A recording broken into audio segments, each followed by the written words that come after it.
ఈ కార్యక్రమంలో పాల్గొన్న కామ్రేడ్ సోదరులందరికీ ఈ సందర్భంగా అభినందనలు తెలియజేస్తున్నాను.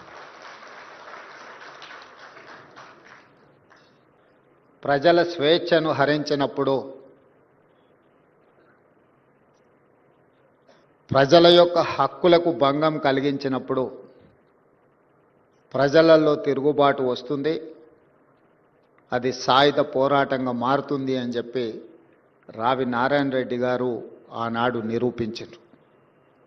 వారితో పాటు చాలామంది ఆనాటి సాయుధ రైతాంగ పోరాటంలో ఆరుట్ల కమలాదేవి గారు కావచ్చు, ఆరుట్ల రామచంద్రారెడ్డి గారు కావచ్చు, మల్లు స్వరాజ్యం గారు కావచ్చు, ధర్మభిక్షం గారు కావచ్చు, ఇలా చెప్పుకుంటూ వెళ్తే చరిత్రలో చాలామంది